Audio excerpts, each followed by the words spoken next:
Good evening, everyone, and welcome to the Melbourne Metro Recap Show brought to you by Hooded Life and Find a Game. So, as usual, we have Todd Simmons, the skip from everyone. Clayton, and I got peel off a number of accolades about this bloke, but there's no need because he's got his own wiki page. So, if you need to know anything, look it up. It's current world champion of champions and skip for Deer Park, Lee Shraner. How are you, buddy? No, good evening, everyone. It's hot up here, and I'm buggered from work, but happy to be on the show. You reckon it's hot up there? You reckon it's hot up there? Down here. What is the It's temperature 40 here? tomorrow up here, which is crazy. 90%. Oh, humidity, yeah. 40 degrees. No, this is ridiculous. I've got 35 at the moment, but it feels a hell of a lot hotter than that. So, Sure as is. per usual, everyone, actually I better get the chat up so I can see what everyone's chatting about. There we go. Nobody's chatting about anything yet. That'll take off in a minute. So, as per usual, if you do have any questions for Lee, any questions for Toddy or myself, just throw them out there in the comments section of Facebook, or I actually do read the comments on YouTube as well. So, quick bit of news. The regional sides were picked this week. I think late last week, this week. So congratulations to everybody that made it through to their respective regional sides. Always a great honour to represent your region. And I think it's Bendigo when, Toddy? End of the season? Oh, January. No, it's early January, yeah. Yeah, it's early Jan. That's right. Yeah. Be That's right. 50 degrees every day then. Oh, yeah. No fun. But the way it's going at the moment, if we're having 40-degree days in the middle of December, we had a 36-degree day, didn't we, Toddy? Yeah, End not of that long. November? Yeah. So she's getting pretty hot, nice and early. Mate, I Sure played is. one series 3 for Toddy at Horsham. It was 48 on the Friday when we got there. Oh, Jesus. That was hot, yeah. Yeah, no. Yeah.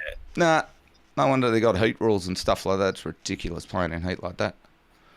Righto, let's go to Controversy Corner. We'll start that off and then we'll talk to Lee for a couple of minutes. Hey, did you read about what that bloke said? Yeah, I read about that. How shocking. Oh, you can't say that. All right, the big controversy this week. Bowls Victoria pulled the pin on the feed Friday night, one end to go. Why would they do that? Well, they They'd could have moved- pulled the pin a lot earlier. I mean, we got beat, so, no one wanted to watch it. I know you got beat, Toddy, again. Hey, Lee, I've got this saying on the show, all right? Be better, Toddy. Be better. Don't write them off. No, Not no. be twisting your toe yet. Oh, you should never know, but we'll get to that soon. So what do we think of Bowls Victoria pulling a pin? They'd move the cameras across to Devlin's. Who was it, Devlin and who? Toddy, you'd know. Jake Rinn was... Yeah. I think from memory or Neil Devlin's... So the overall was pretty much finished with two Yeah, it ends was to about go. They moved 10. the cameras over and Neil Devlin's rink was 5 in front with 2 Yes. to play. And we lost a 4 and a 2. Oh, no, Yeah. it might have been a 4 in the end, but he was 2 down playing his last bowl and tried to hit it and sort of... I think they Jack showed moved more the than that. meter. I think they moved the cameras across with about 4 to go because they were a fair way behind everyone else. Yeah, okay, yeah. And then So- they turned it off from what I can tell with 1 end to go. Is They that turned it correct? off with 1 end to go, and the the rink score was in jeopardy either way. Yeah.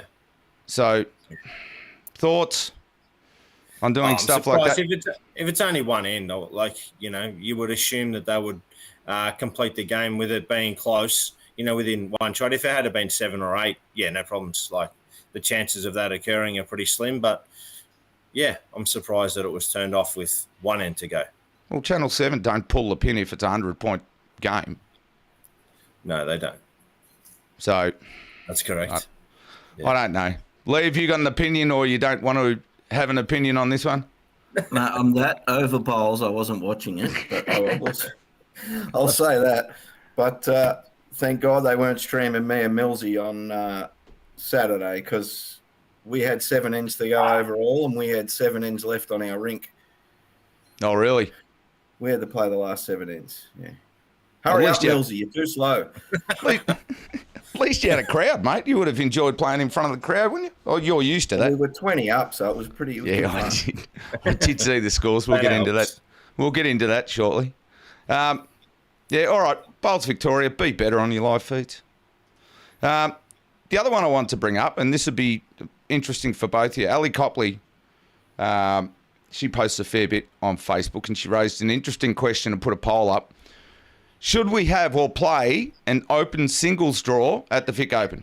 So not gender specific or any kind of major tournament like that. Should we now be looking at, since everyone wants gender neutral everything, should we be looking at an open draw, yes or no? Lee's shaking his head already. It becomes another huge event, and that's fine if you run that, but then you can't run men's singles, ladies singles, open singles, pairs, mixed pairs. It just becomes too big an event, and you're not, then you got to, spread the prize money out more. I see the fact that I think if you did that, you're going to lose women entries for a start. Okay, yep. So they're going to lose income. And the other thing is World Bowls don't make it open. They're still ladies and men. So follow what World Bowls do. If they make it an open comp, then we make it an open comp. Yeah. But they still separate men's and ladies. Australian level still separates men's and ladies. So at state level, there's no need to change it yet. Yeah. And at club level, they do too. No, that's, yeah. Yeah, well, New South, we have men's, ladies, and open comps at every club. Oh, righto. So, no, all right. Just thought I'd raise those. Not too controversial this week. I was going to wear my Christmas hat tonight, but it's too bloody hot. I wasn't going to wear that thing all night. So, all right, hand over to you, Toddy. You can have a quick chat with Lee. Yeah, no worries. Well, Lee, thanks for coming on to the show, mate. We tried to get you on last week, but you're too busy with work, which obviously from travelling for, I think you said to me you're away for about 18 days or something, 20 days like that, and had just got home when we spoke about a week ago. So obviously you're playing at Raymond Terrace in New South. You play at Deer Park, play for New South Wales, and huge congratulations just winning on the World Singles, mate. So well done. Thanks, buddy. Yes. You imagine what my work's like at the moment. So I'm a BAS agent, and for people who don't know what that is, it's basically an accountant that doesn't do tax returns. So I do GST. Yeah. So you do booking. Explain what a BAS agent is to people. I know what it is, Lee. It's all good, mate. I run me accounts at work, so I know what the goes. Okay, well, if you ever need a bookkeeper, just let me know. Nah. It keeps me in a job. Yeah. Well, I went self-employed about, 6 years ago. No one's going to employ me when I'm away 20 weeks a year. So I decided to leave accounting and go to bookkeeping. I got my BAS license. And now I work from home mostly, but having Raymond Terrace Bowling Club as a client as well, I spend half my time going over there on their accounts. So the business is profitable. It's not making a hell of a lot, but it gives me something to do on my days off. And yeah, it's certainly it sounds silly, but I love GST. I hate paying it, but I do love it. I know everything there is to know about GST, all the new rules and everything. You're a nerd like me. I'm forever doing BAS adjustments for people who bring me their accounts saying, oh, no, they're all fine. My accountant did them. And I'm like, yeah, but he's missed these credits for 4 years. So I'll get you 30,000 GST back, and then they're friends for life. So sounds amazing. So anybody that needs some help there, contact Lee. But Lee, can you give us a bit of a talk about or tell us a little bit about the conditions that you played over in New Zealand for the World Singles? I know I've seen some stuff on Facebook, and they're playing through puddles and all that kind of stuff. So yeah, tell us a bit about that, please. The finals day was not on puddles. That was on Lake Epilock. The finals day. Before that, so there was 3 greens there. They also had a 4th one. They had a carpet green, and I just sort of asked straight out. I said, "We're not playing on this, are we?" And they said, "No, we're playing on A, B, C." So the A green was about 18, 19. The B was 16, 17, and the C green. I mean, I could put a bowl down, go in and make a coffee, go to the toilet, come back out, and the bowl would still be rolling. It was that quickest thing I've ever played on. It was 21 seconds into the wind. So Jesus. That's pretty crazy, yeah. I couldn't stop him. And I mean, my step's about 4 inches long, and my swing is so slow, and these poor Europeans and Africans and all that. Oh, They're putting wouldn't have a holes in the clue. bank. Yeah. I know it's amazing over in New Zealand that their greens are constantly always quite quick. But when they're about I found when I played over there, when I was running about 16, 17, it was a lot easier to play than the 16 or 17 second greens that we have, especially here in Melbourne. It depends a lot on the wind as well. I mean, their coverage is excellent on all their greens, but New Zealand's obviously very windy. And when the green's so flat, either on Starweed or Cotchula, the bowl gets pushed around, a bit like playing on a sort of a carpet green outside. It can get pushed around easy. But when the wind dies off, they're the best greens in the world, without question. We played through Lake Epilock, Yarra River, and Albert Park Lake in the finals. But the green stuff still ran 19 seconds.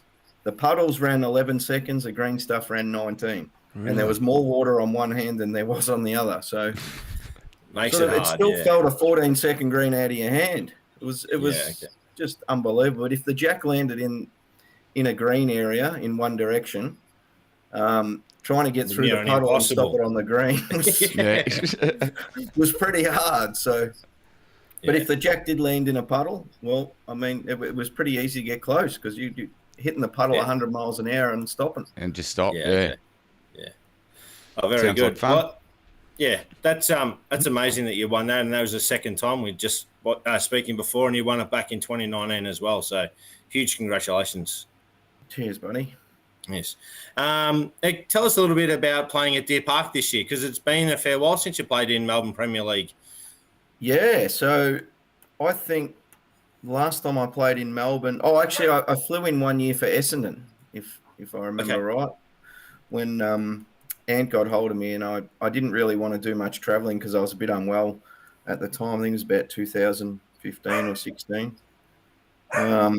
But before that, I hadn't played Premier League since being at Brighton 2013 before I left for Tassie. A fair bit's changed, in Melbourne Premier League. Yes. Yeah, there's a lot of new players, a lot of new faces. Yeah. Yeah, I think the standards a bit more consistent. I love the fact they brought it back to 8 teams. I think in a 10-team comp, your club would be still, laughing along. But in an 8-team comp, it's cutthroat. And yeah, for sure. Yeah. You guys got pumped one game, but besides that, it's been a pretty even season. Yeah, it has been. Yeah. I know we've won a lot of games 14-4. Normally, 2 of the points we lose is my rink. It's been sort of one of those years. But yeah, I mean, how good's Yarraville been going? Unreal. Yeah, they've been sort of a bit of a surprise packet because they're a similar team to last year, but just 1 or 2 inclusions, a slight change, but nothing drastic. Yeah, and Melbourne's a sleeping giant. Moonee Valley still hanging in there. They haven't had their best year, but they're still hanging into the 4. And Essendon started like a bat out of hell. They're sort of fallen off a bit now, but Bundura's dangerous if they get in. It's just an even comp. Yeah, it is a good comp. Yeah. And you're right in terms of making it down to 8. It's made it a much more even competition, and there's no easy games, and no matter who comes in and goes out, it'll be the same again next year. No, I think the comp's fantastic. I love the idea of Premier Reserve. Yeah, it might be a little bit harder for a club now to sort of get their way up from Division 2 into Premier League, but that might also increase the loyalty in some of the players that are moving to new clubs rather than just sort of getting in there 1 year, going out and leaving. Now they've got to sort of have the 3 or 4 years in there and keep winning to get the club up there. So I think that's a good move. Yeah, I think it makes Division 1 a more even competition, getting the Premier Reserve as well. Oh, yeah, absolutely. You haven't got a few strong teams that are sort of dominating Division 1 to the same degree as what we used to have. Yeah, it's the same sort of couple of teams in every section in Division 1 every year, and then if they get through their section, then they just play the Premier League qualifiers. Yeah. It's been sort of the same teams there for years. Even when I was there, still the same teams. But now they're all in Prem Reserve, and other teams are fighting it. And Prem Reserve's been a great comp. That's even too, eh? Yeah, it is. It's fantastic. Yeah. We'll get to that. Definitely get to that later. Yes. And I think now that I'm at a Division 1 club, so I have a bit of an input. Division 1 clubs are no longer just sitting pat and doing nothing. There's a bit of that behind the scenes or up front because I think everyone's now starting to know, hey, you can't sit back on your laurels, even in Div 1, you can't sit back on your laurels and just expect the normal guys that you've had, the local guys, to get you through. You've got to be looking around and starting to recruit players from different clubs. I know Croydon's brought in 2 players from Prem Reserve. One of the players there, club, or his former club, actually went up into Prem Reserve. So there's a lot of movement even in Div 1 in terms of, bringing people in and out. So, Div 1's probably the closest I can remember in terms of talent. And as we can see with, as you could see with Essendon going from Prem Reserve to Prem, they've just gone bang straight in, being competitive. Any of the Division 1 sides going into Prem Reserve are generally pretty competitive straight off the bat. So I don't know what it used to be like, but from what you guys are sort of talking about, there used to be Premier League and then a drop-off, and the strong Div 1 sides were strong Div 1 sides, and that was it. So I think it's fairly well balanced out now. It was always hard for the Div 1 teams to compete in Premier League. There was the odd team that would come up and do okay, but as a general rule, they'd go up and come back down. Yeah. So. The only way the Div 1 teams were surviving generally is if they happened to recruit a couple of big names. It wasn't their back ends in Div 1 that were hurting them when they came up to Premier. It was their front ends. They just couldn't match. They just didn't quite have the depth of the Premier League sides. And the only other thing that saved some of the Division 1 teams was that they played on artificial and could win home games. That was basically the only way the Div 1 teams were surviving. Yes. Only 50% win home games now, Toddy. Yeah, that's what we've been looking at, isn't it? I did a bit of study last week, Lee, and for Premier and Prem Reserve, only 50% of games are won at home now. Well, half the players in Premier Division are marquees or country marquees, so it's not really even their home green. Yeah, well, that's true. That's a questionable stat. Yeah. You can have 7 players in your team that aren't home members, if that makes sense. Yeah. So how many? And just what? I was going to say, how many do you fly down for, Lee? Just out of a matter of interest, because I don't know. I've missed one, and now I've just had to pull out of another one after some news that came out today. So I missed now the 1st of February. All right. Now, do you want to tell us what that news was, please, Lee? Well, I'm sure most saw it on Bowls Australia, but the 10 male Australian Jackaroos and 9 of the 10 female Jackaroos plus an emerging one have made provisional squads for the Trans-Tasman. So they haven't separated Australia from what they call Australia A or the emerging or development team yet. So we're going to sit back and wait to see who makes which team. But it's nice to know that I'm off to New Zealand late January. And nice. It's also great that you are back in the squad. I know I spoke to you when we played Pennant. Was it a month ago or however many weeks ago, up in Bendigo, that you were now available for selection. And because I've known for a long time that, you're good enough and should be in that squad, but you were unavailable there for a while and now you're back available. So it's great that you're back in. Yeah, I was retired for about 3 or 4 years. 4 years. I made the emerging team in 2018 or 2019. It lasted a year, and I basically just asked the coaching. I said, look, I'm 37 years old. I'm not emerging. I'm either in the open team or I don't want to take the place of a kid. So they put a kid in my place and I got the flick. No, you retired. Yeah. You didn't get the flick. You retired. Yes. Yeah, that's what the media looks like. But no, I pulled the power. The side that they had at the time, I just couldn't see myself getting in before I was into my 40s. And then just of late, I thought, stuff it. I'll make myself available again. And as it turns out, Sheriff retired and Matt Lucas moved on and 2 spots became available. And Kane Nelson and I got them. And there's now a big hole or a big gap in the 5 in the open team with Sheriff not there anymore. So there is a spot. So it's exciting. If you get the spot, amazing. If you don't get the spot, well, heck, you're still close. Yeah. And one thing that I guess, I know because I know you very well, Lee. We've played a lot of bowls together in state and what have you, but you've probably got the best memory for games of wins, results, who's played where, who hasn't, that I've ever known. And you probably know more about the games I've played than I know myself. So if anyone wants any information about some games that have occurred over the time, Lee's your man. And also Lee.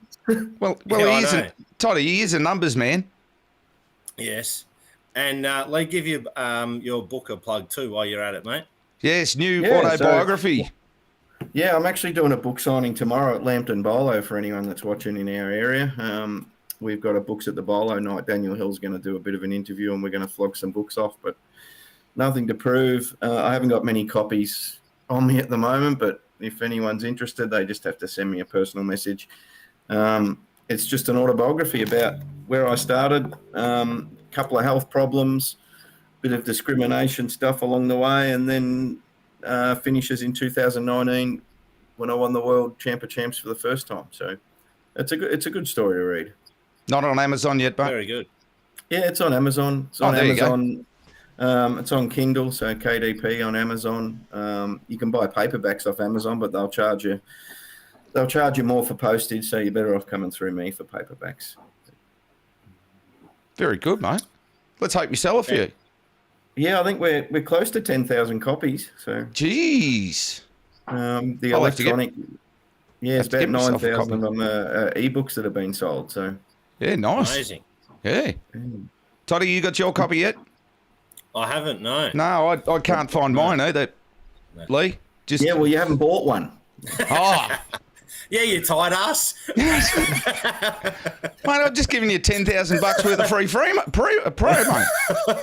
Well, that's good. I had a crumb business once and I sent about 700 packets around Australia for free and everyone still got the free packet and never bought any. That's why I went broke. All right, you lot, let's get on to some business. Right, let's start with the results from Premier League for the weekend. Where are my results? Click the button. There we go, Toddy, you run with all these. All righty. So Melbourne 95 defeated Clayton 76, 16-2. And, well, obviously, it wasn't the result that we were looking for. Toddy, be better. If you just look at the scoreline and you look at, roughly a 19-shot loss. Yep. But it was... all tied up after about 60, wasn't it? Strange. Yeah, it was about 65 ends, and I think it was 65 all.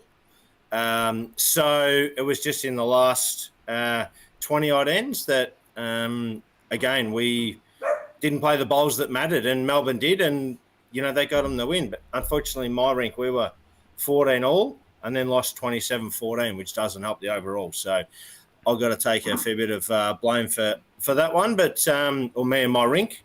We sort of...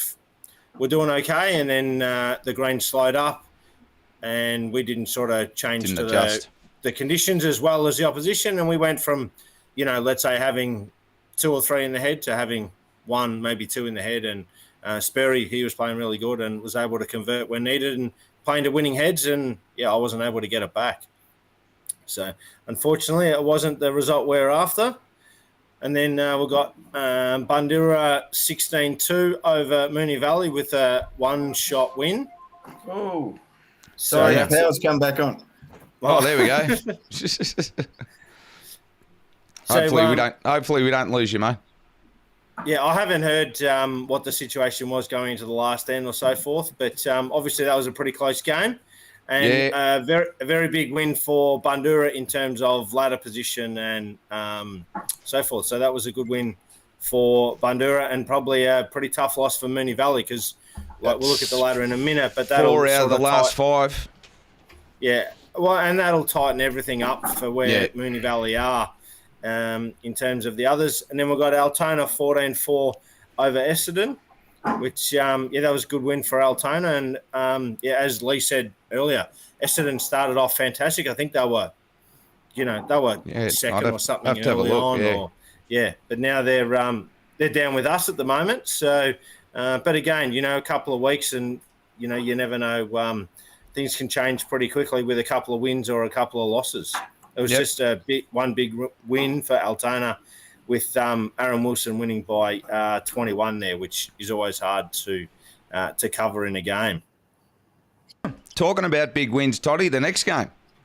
Yes. Lee, you might want to take over here. Are you still there, Lee? I can't see if you're there. Yeah. hang on, You want to get take his- I'll over get with his head back up. with your game there with the Deer Park 26-shot win with 18 points over Yarraville? Yeah, well, Yarraville jumped us big time. We were well and truly behind early. If you go back and have a look at the scorecards, you'll see I was 7-1 down. I think Case was 8-1 down, and Snorkel, so Jimmy Pearce, he was 10-1 down against Pidge. So we were in all heck. Jesus. And then just over the next sort of 30 ends or so, we pegged them back little bit by little bit. And once we got square and hit the front, we just took off. So it was a good win for the side because Yarraville's been on fire. And the way they started and the way we started, we thought we were in all World sorts of of trouble. strife, yeah. That builds character, those kinds of wins, doesn't it? And, self-belief in the team and stuff to be able to win from any situation. Yeah, well, I mean, absolutely. But, I mean, the margin blew out. Yarraville chasing a few shots at the end. It wasn't a 26-shot game. Yeah. I think once it got to about 10, they chased a bit and dropped a couple of numbers, and that sort of blew it to 20, and then they sort of resigned to the fact, and the game was done. Yeah. Yeah. You start running after shots, that's when, And it's true. And it's difficult from our point of view because we can't see all the games that we do on this. And so sometimes you do see blowout games. But again, 2 or 3 ends left to go. You start chasing shots and leads can go from 12, 15 out to 20 odd. So, yeah. And I mean, Kev Anderson was unavailable. Matt Bouse was a late pullout. So Addy Ryan came up and played in the team. Spelzer came back. Paul Lawrence came back into the team. He led for me and played brilliant. So it's going to be hard for him to miss out next game after Christmas. So it's good that we can just pull these players up when we need them. It's good because you guys have got the depth there. Yeah, there's a bit of depth. Our Division 1 team's second on the ladder as well. So they're going awesome. They had a bit of a devastating loss at Aberfeldy a couple of weeks ago. Which we noticed that one. Yeah. But besides that, I mean, they're going great. They knocked Glenroy off, and Glenroy's on top, and they're probably the team to beat. So Pebs is still strutting down the green like a gazelle that's eaten too much for dinner. He's going to be the luckiest player ever to play our sport, Pebbles. Yeah, well, the big man still has touch, eh? Very good. Yes. So we'll bring the ladder up. Yeah, we'll have a squeeze at the ladder. Deer Park just flying along. Now, if anyone's wondering what the asterisks are, that I had a look today. Bowls link is now not showing that as a draw. So if you're looking at those numbers, so Deer Park, Melbourne, Bundoora, Altona, as we've talked about 100 times, they've still got a game to play. So that's why they're asterisked. Yep. Yes. And they haven't redone it. Lee, do you know? I checked Bowls link and it's not showing a date as yet. Have you heard any whispers? My question is, Yarraville's down for a draw and no one else has got a draw. How'd you work that out? Oh, I don't know. I'll probably knacker that right up. Yeah, I have. My bad. No. When you're racing through and trying to do 6 ladders and 6 results pages and everything else, you tend to stuff something up.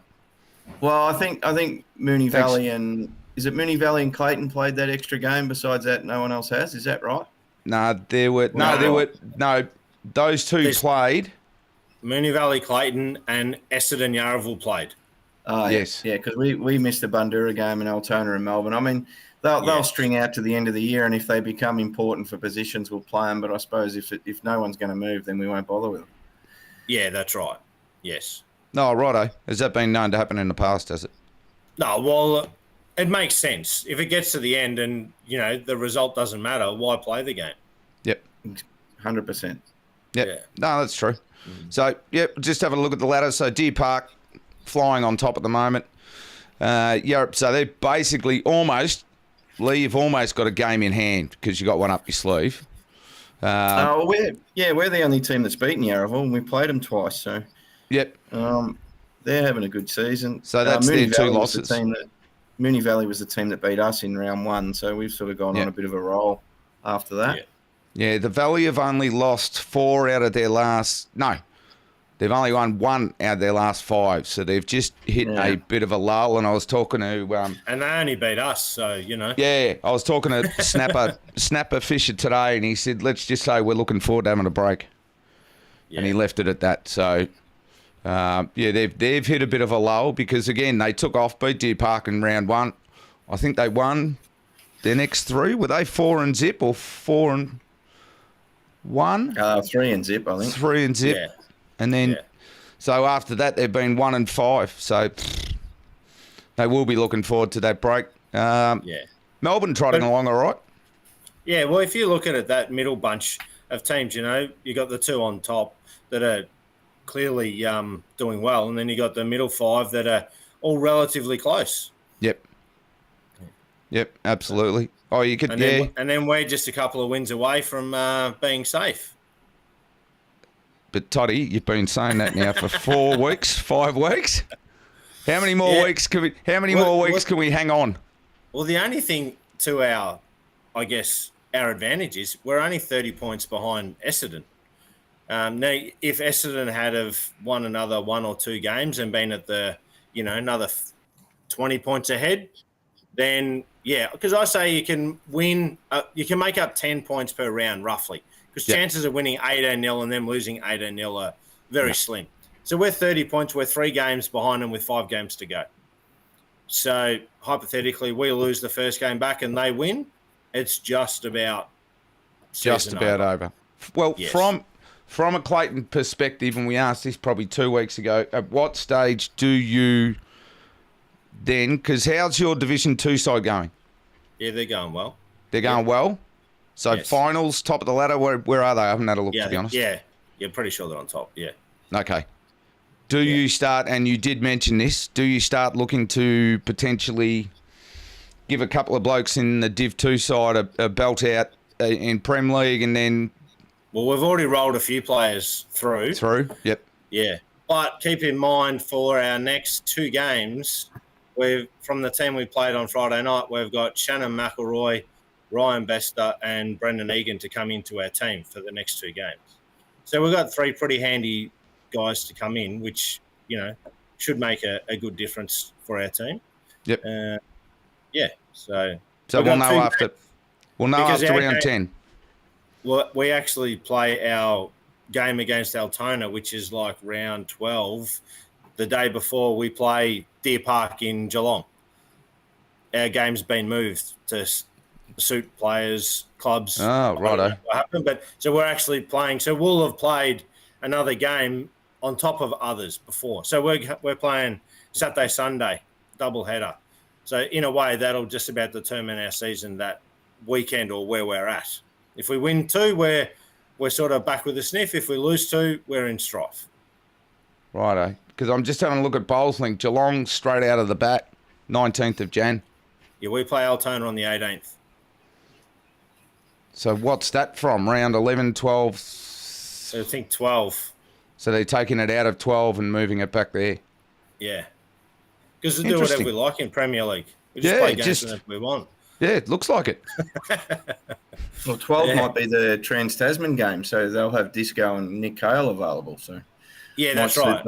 Might suit both teams with Shannon McElroy being available as well. Yeah, so. That's exactly right. It suited both teams to move it. Okay. Yeah. That's all right. No wonder I get bloody confused trying to follow this thing on a computer. Yeah. No, that's all right. So who you got? So you got Deer Park straight out of the box. Well, Altona, Saturday, Deer Park, Altona Sunday. and then Deer Park. Yeah. So you really need to get that Saturday game, don't you? Just having a look. We need both. You need both. You need all of them, to be honest. Yeah. Yeah. Possible, but yeah. So anything's possible. We'll know after that weekend, won't we, Toddy? Whether you're playing in the twos or how we're going to sort Clayton out from there. Well, it's also hard because you can only have 2 players that have played more games higher, and we've already got some people that have played higher, and so it's all very confusing. Yeah, right. So, but we've got all the details written down, so we'll work it out. Confusing, like permit players. We won't go there. Yes, exactly. We won't harp on about that.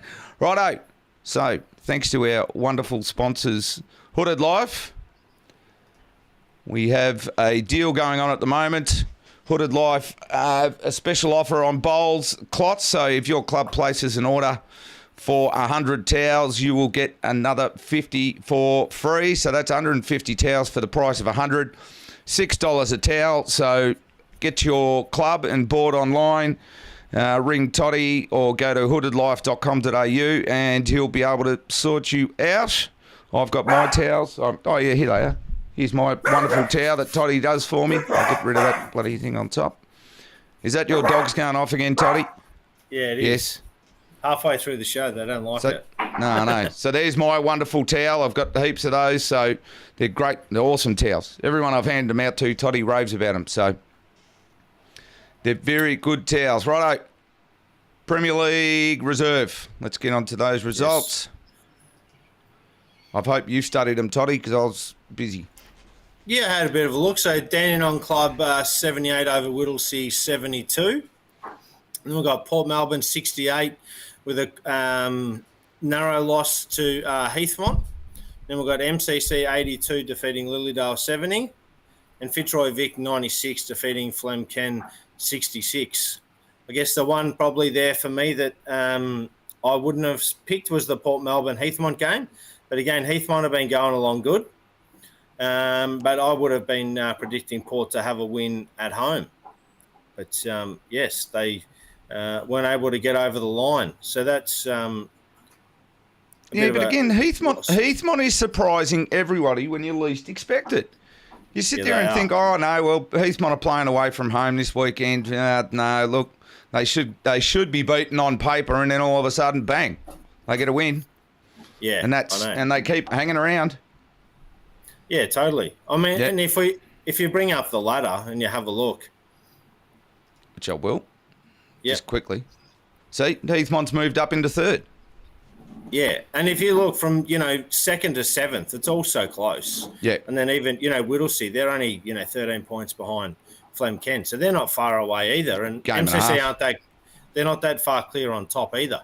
No. So there's to me that section's very open. Other than I'm gonna pencil in and say MCC will be playing finals with their position they're in at the moment, and one more win and they're going to play finals.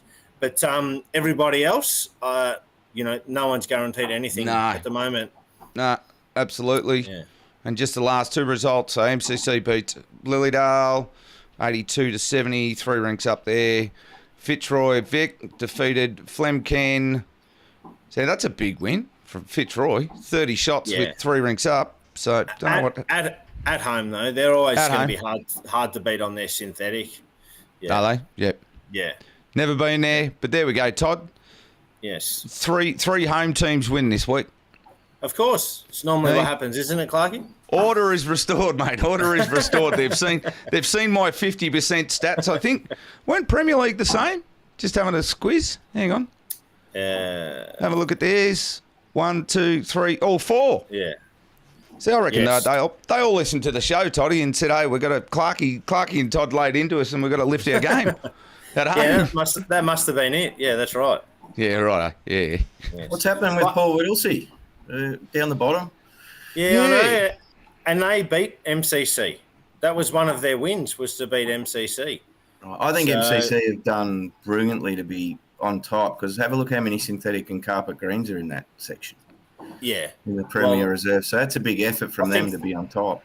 I think the only one that isn't is Whittlesea and Port. Whittlesea, Port and MCC. All the others are on a Heathmont. They play on their grass. They play on the grass, yeah. Yep. Yeah. Fitzroy synthetic, Lilydale carpet. Flemken have got a artificial of some sort. I'm not exactly sure. Yeah, and Dandenong Club of carpet. So half. So 4th to 7th are all synthetic. So I wonder how many they've won at home and lost away. Well, I know Dandy's been up and down at home. I think without looking at it properly, I think they might be like 2-2 or 3-2 at home. Yeah. There's been a lot of surprise results across the season, I think, in Prem Reserve, with teams getting over the line when they, maybe they shouldn't have won, and then they'll, lose the next week when maybe they probably should have won. Yeah, again, it's... Brendan Wilson saying Heathmont play on their carpet. Oh, Really? okay. I didn't know that. Maybe because I know their middle green's tricky to play on, but I would have thought that'd be a decent advantage to have a tricky green to play on as opposed to a carpet that's probably pretty true. I've only ever played on their middle green that's normally pretty quick. It's normally around 16 seconds. So it surprises me if that's true that Heath might have playing on their plastic. But sometimes you don't have much home ground advantage if you play on a 15 and a half, 16 second grass green. yeah, but it plays funny buggers. It's skinny one side, really wide on the other. It's not the easiest green to play on. I know that. Yeah, okay. Now, so we've had a look at Prem Reserve just before we get on to all the results from Div 1. I've got a question here from Braden Chew for you, Lee. I'd love to know who's the hardest person he's ever played against and also his favourite person to play with. That's a good question. I always found Toddy back in the day hard to play against. Toddy was one of the skippers that could clean me up in Premier League. Noticed he said back in the day, Todd. Yeah, not this year. Not now. No, not this year. No, I got one back on. You did. Hardest person to play against. Well, actually, I'll say for one, Tony Chung from Hong Kong, because he is so slow. You can almost have a nap. And when it comes to sort of quality, well, in Glasson's heyday, I found him really hard to play against or to knock off, same as Mark Casey. You always had those couple of players that had the edge on you. A fella from South Australia called David Fulton, who many wouldn't even know, used to skip state bowls there and smashed me a couple of times, so that sticks in the memory bank. Favourite I players remember to play one, with? Shane Garvey. Shane Garvey. He used to call me his bunny. Oh, no. Jeez. Yeah, no, it was good. No, we'd put them all at the front and he'd wick off them and trail it for 4. It was brilliant. He never got anything clean. Favourite people to play with? Bousey at the moment for sure. We have a good run together, playing together. I really like having a game with Speedy, Josh Walker-Davis, and can't really go past my state rink of Carl Healy, Peter Taylor, Nick Cahill. We've formed a really close 4 there, so they're probably it's just my in the wrong colours, though, Lee. It's just wearing the wrong colours. No, I tell everybody. I said I'm always be a Victorian, but I'm a New South Wales resident. Fair Now, enough. I did look at that today. So you're born and bred in Victoria, and Yep. a lot of people had this debate. So you play for New South Wales because you now live there, or That's did you right. move up there for bowls? No, I moved up here for my partner's work and for me to play bowls at Raymond Terrace. And a few months after COVID and that finished, I got a gig in the stateside up here. So I went to the state, got invited to the state trials, went to the trials and got picked. I don't know. Controversy corner for the new year, Toddy. If you're Well, you born want in... something even more controversial? Lee's go. also played for Tassie. Oh, come on. What is this swip and swap? I'd live there too. Swip and swap. And when I'm You know- 60, I'm going to move to Darwin and you can play in their over 60 side and walk down the green with a walking frame with oxygen cylinders hanging off it. Oh, no. Yes. See, should we... How long were you in Tassie for, Lee? 5.5 3 years I lived in that Tassie. that long. Okay, I didn't think it was that long. Yeah. Hang on. Yes. Clarkie's saying, played for Tassie, Vic, New South Wales. You're playing for Queensland next. No chance. No, it's good. I'm actually not happy you're playing for New South, but I can understand. It's all right. Who else was saying hello? Oh, Andrew Daly says hello, Leroy. Oh, Dally. How you going, Yeah. son? Yeah, he's going all right. He's we'll get into the Mitcham crew soon. So we'll quickly whip over to a break and then get stuck into Division 1.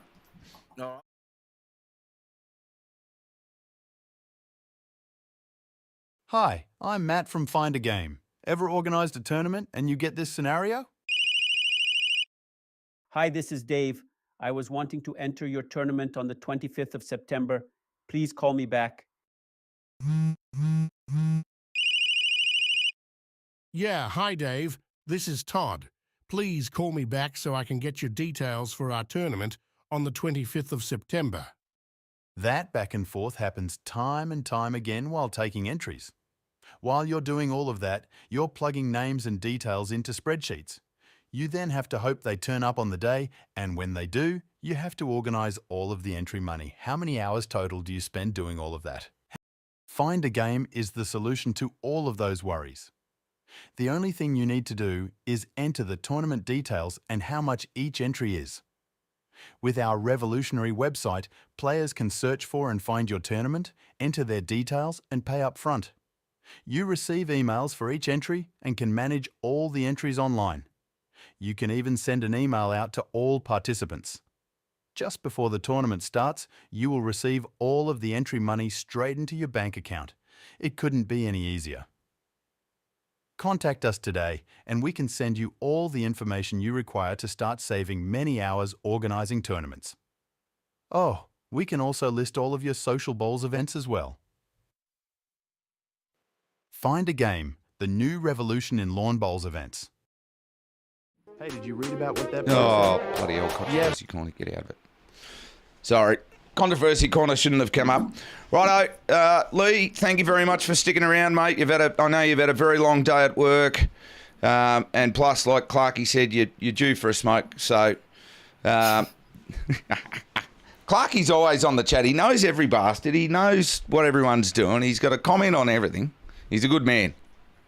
He's all right, but can you let me go so I can cook me dinner? Yeah, righto, mate. Quickly Lee. show us your book again. We'll give it a quick flog again. So Nothing to prove. Ebook available on Amazon Kindle. Hard copies available from me. Righto, get into it. Thank you very much, buddy. All right, thanks. Catch you Thanks, later. mate. Catch us later. Thanks, Lee. Righto. Just right, you and let's I get now, to Div Toddy. 1. Div No 1, worries. hang on. I'll move us around a bit so we're all nice and evened out. I didn't have the screen ready for 2. I wasn't sure whether Lee was sticking around or not. That's all right. Rightio. Div 1 results, we'll get through them pretty quick because the results this week are almost expected. So, Section 1, Round 9, Deer Park 99 defeated Kingsbury 71.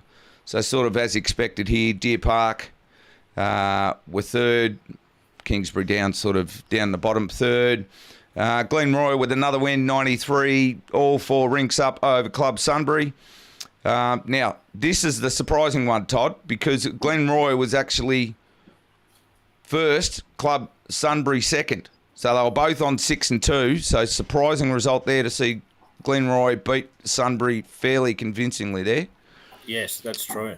Brunswick 72 defeated by Melton 84. 3 rinks up there. So that's a big win for Melton against 4 and 4 Brunswick away. Yeah, just their third win for the season, Melton. So that was a big win for them. Yeah, I know, but I don't know what's happened to Brunswick. They have fallen off a cliff. So I haven't heard from anyone from Brunswick, but they have absolutely fallen off a cliff. I think Someone that's from now. Brunswick wants to get in contact with us and let us know. We'd love to hear. Yeah, because they were 4 and zip. Yeah. And they've lost 5 on the trot. So something's changed or something's happened there. As we can see here, Yarraville Footscray 77 with 2 rinks up, defeating Aberfeldy CBC 60 with 2 rinks. So at least Aberfeldy aren't getting smacked every week. So ladder here. So as you can see, Yarraville Footscray were in a decent position. Glenroy. Oh, but Glenroy well out on top. Almost a game and a half in hand now with Deer Park. Sunbury. So again, that draw for Deer Park actually has come in handy because Deer Park 5-3 and a draw and outdoing Sunbury who are 6 and 3. So Yes. When Deer Park lose, they're not losing by much based on those scores. And they've got a lot. They've got a lot of depth. There's a lot of experienced players that are in there in that team. Exactly right. So Brunswick, Kingsbury, Melton, and Aberfeldy. So if Melton win another one, they're only 10 points behind Kingsbury, 20 points behind Brunswick. But I tell you what, if Brunswick, Kingsbury drop a game, and then Melton win another one, it'll be on for young and old. So yeah, because is there 2 that go out of Division 1? Yes. Yeah. Yes. Okay. So it's the bottom 2. So top 1 goes. No. Two top- go up. Yeah, no, only one goes up. Yeah, from Well, Division you've One got to four. Prem You've got Reserve. 4 sections. You got 4 Yeah. sections, and they each play off against each other, and the top 2 go through to Prem Reserve. Oh, so 2 go to Prem Reserve, but then 2 go 2 out, 2 come in. of each section. Yeah. Yep, Okay. yep, that's right. So, at the moment, if it was called a day down, Melton and Aberfeldy, you'd be out, Division 2. But again, so yes, and somebody was commenting Glenroy's overdue to get to Prem Reserve. Well, again, if they were due, they should have done it last year, and this year again, as we've spoken about in previous weeks. You don't know how good the other sections are because you don't play them. So Glenroy might be flying along in this section 1, but then come up against a strong, Middle Park, I think it is, in the other section. So it's not as simple as saying, hey, they're overdue and they should win it. It's not that easy. Div 2 Section 2 results. Now, these I'm just reading off the sheet, unfortunately, everyone. So I didn't have time to get through it. But Moorabbin, 79, 2 ranks up, defeated EEBC. I think Thor had a decent win on his side to keep it decently close for Brighton. So that win put Moorabbin above EEBC on the ladder. So that was a big win for Moorabbin. Yes, it is a big win for Moorabbin. And again, if you have a look at this section, all the home teams won. So I think we need to shut up about home teams from now on. Middle Park, 104, defeated Melbourne, 64.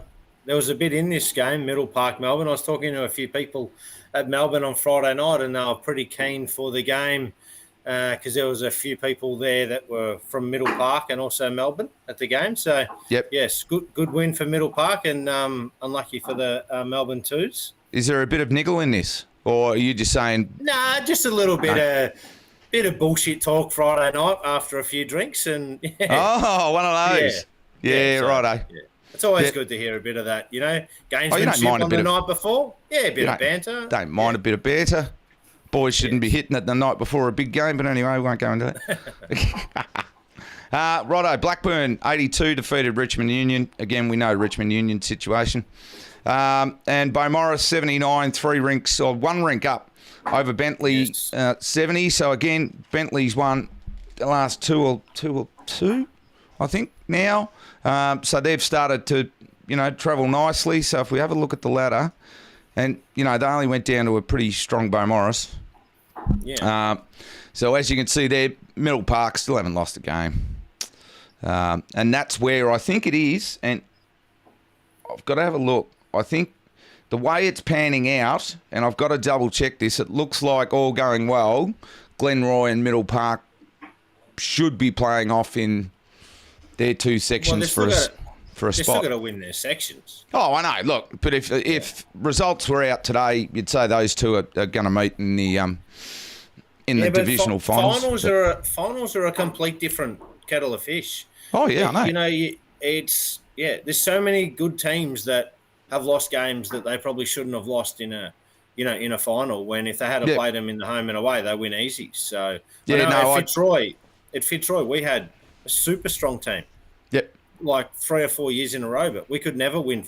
We could never win our section to get to get into Premier League back then. We just faltered it. We'd lose a game by 1. We'd lose a game by 3, and the season's over. Yeah. So especially back in those days because it was knockout. Yeah, it was a hard slog. Yeah, that was knockout and you're straight out. Yeah. Which I like how they've done it now with the 1 plays 2, you get a second chance because I've had it happen to me. We almost went loss, didn't lose a game for a whole season. You get into finals, have 1 day of a shocker and you're out. Yeah. Which, that was always tough. So we'll have a quick look at the Section 2 ladder again. Excuse me. So as we can see, Dame Moorabbin overtakes Elwood, Elstonwick, Brighton now. I think the top 4, they're going to be the top 4 come finals. Oh, yeah, absolutely. Yeah. Now, in what order? I don't know. Middle Park will be on top, and the other 3, could be anything, but I think that's the top 4. Yeah. Oh, look, without studying it, I'd say if Melbourne's winning, they're only winning by a rink or two, and when they lose, they're losing by a heap, because to only have one game difference between EEBC and Melbourne, but there's nearly a 30-point difference. Yeah. I think that's telling the story there. So, as we know, so based on at the moment, I think it pretty much you can almost bet the house on that the top four are going to stay in as the top four in that section. Yes. It's going to be decently close. Look, I think Richmond Union will more than likely get relegated, but they sort of knew, I'm not speaking out of turn here, because they sort of knew that at the start of the season themselves, having played them in the pre-season. So they said, yep, this year's going to be a big struggle. And then I think it'll be, hey, is it Blackburn or Bentley out of the other two that get relegated there? So, righto, Section 3.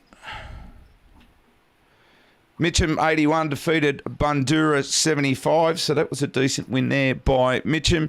I did notice, Toddy, Unch's rink went down again. I did notice that too, yes. Yes, Unch, be better.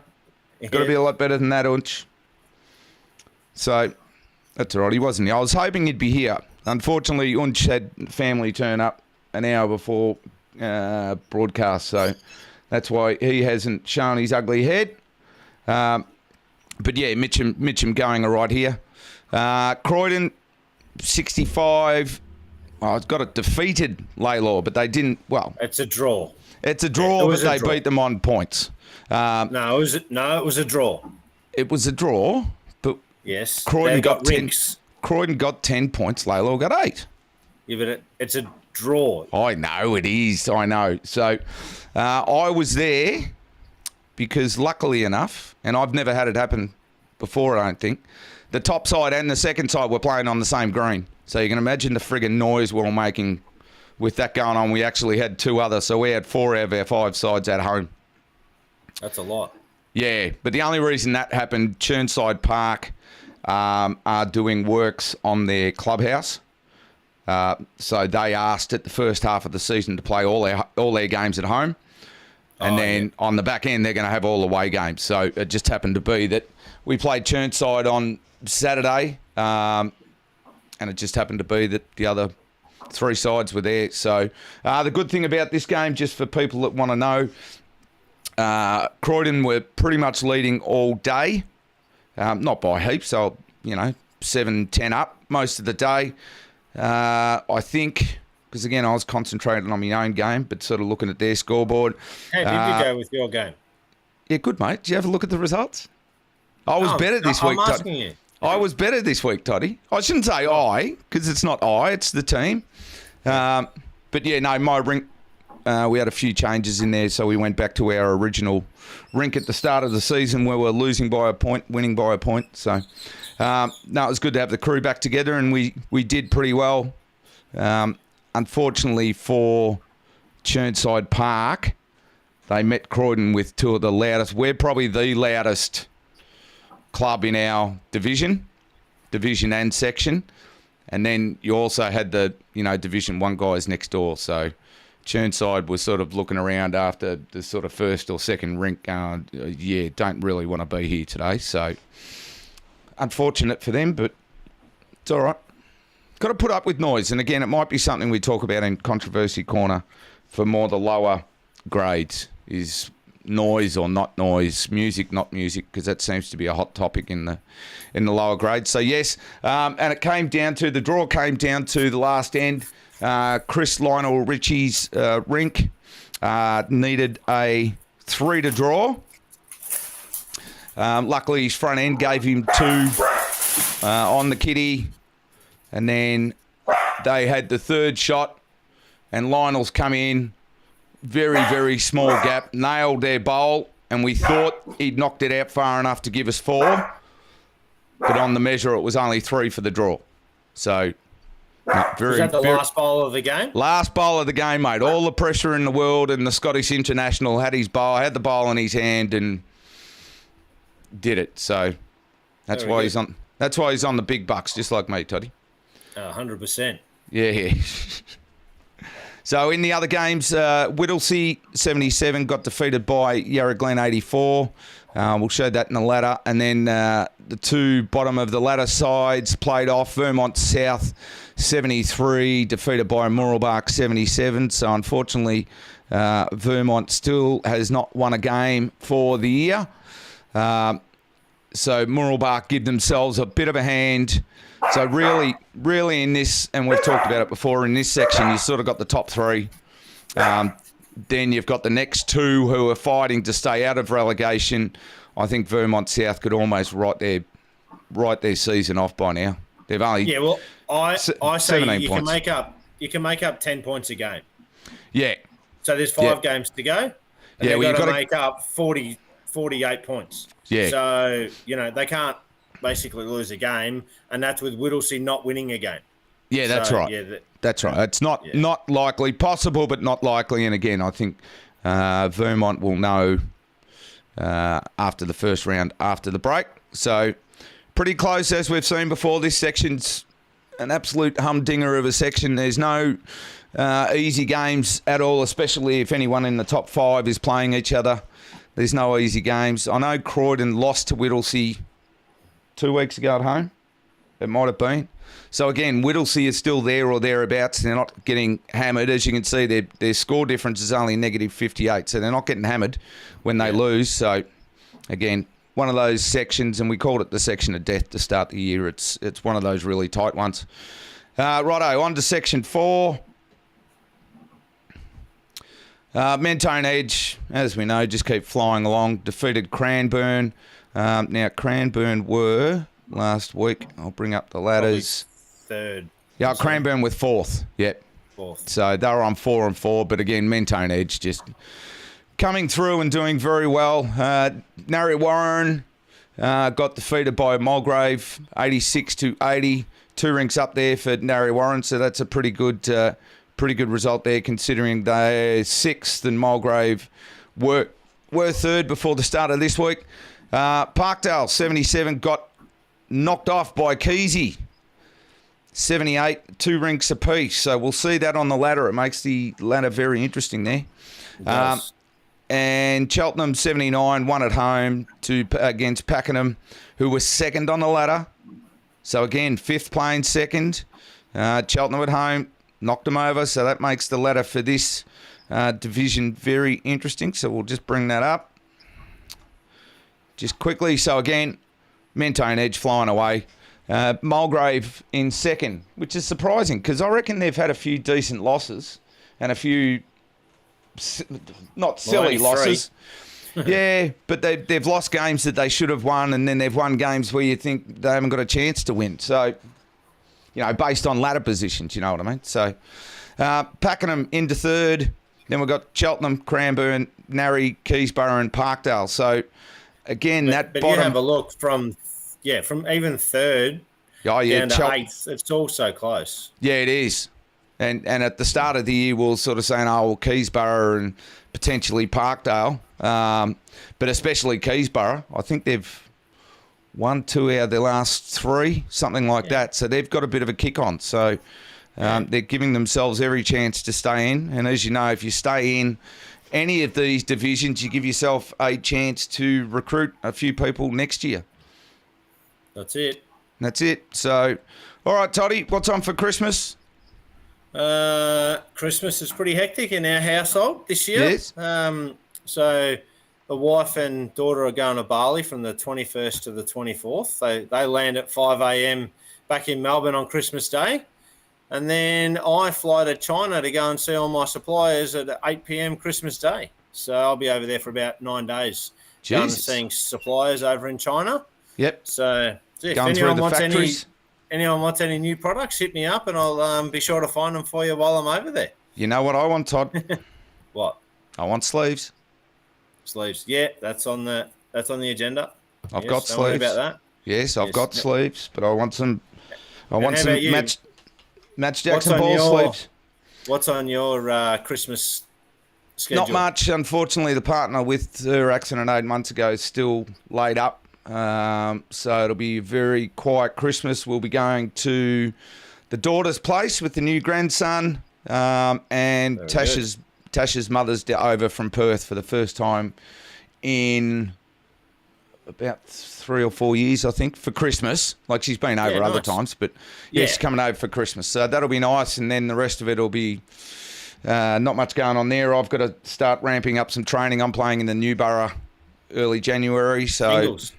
Yes, mate, yes. Played in it last year, won one game and got knocked off in the second game by, I think, a shot or something. So I want to sort of... Got to be better. Mate, I know. Hey, it was my first decent competition in singles. I'd never played in anything even remotely close, and saw that Colin Vendendale was playing. I know Cole pretty well, so I said, "Oh bugger, I'll have a dip." So I did. Nearly made it through to the sectionals, and I think the bloke I lost to in the second game ended up playing Gary Kelly in the first game of the knockout round. Yeah. So it's I'm certainly kind of glad I lost that game because... No, but it's one good thing about our sport is the fact that we'll say the average player can play against some of the best in the world at tournaments. There's no other sports where, you can be competing in a serious match with those kinds of players. No, that's right. And I haven't seen who they've got this year for the Newborough. But Corey will be back. He's always going to be hard to beat, Corey. Oh, yeah, look. But again, I go to try and test myself against other players. Yeah. There's not a lot of singles tournaments around, so why the hell not? Other than playing singles at your club, how good are you really other than sort of regionals? But then you got to, well, I didn't go into regionals this year, only because I can't. Richmond Union used to run a really good singles tournament, but that hasn't run now for about 4 years. Yep. It's hard. Master singles. I can understand locals not running singles. That's why they run triples and fours, because, again, you want more people at your club rather than, you run a singles tournament and you're only getting 32 people there or however many you can fit in. So, yeah. But the singles tournaments are more about prestige. Oh, and, they used to fly players in from Queensland and stuff to be part of it, similar to Newborough. Yeah. Like most of those players are flown in by Newborough. They don't. Oh, yeah, I know. Yeah. But that's fine. No, if I get to, if I win me 2 games on I think they've changed it this year. I think last year it was a Tuesday, Wednesday, Thursday, Friday. I think this year is now Monday, Tuesday, Wednesday, Thursday. But, hopefully I'm sure it'll be 45 degrees up there. That's normally what happens at that tournament, or pouring with rain, one or the other. Well, I copped both last year. It was getting to the point that we were looking over our backs. I think we had 2 or 3 ends to go. We knew the storm was coming. You could see it off in the distance, and we're like, we're going to get belted here? And we literally played. It started to rain, and we're like, nah, screw it. We've got 2 ends to go. Let's just play through it. And then there was literally walked off and bang, massive clap of thunder straight over the top of our head. So we're like, lucky we got that in. All right, everybody. Well, Merry Christmas to you and your families. Please be safe. Have an enjoyable New Year's. Don't drink and drive. Don't be like Clarkie and be a dickhead and lose your licence 3 times. So, especially these days, I just, if you're going to drink, don't drive. If you're going to drive, don't drink. Pretty simple. All right, Toddy. Merry Christmas, everyone. Much love to you and your family. Much love to everyone's families. And we'll see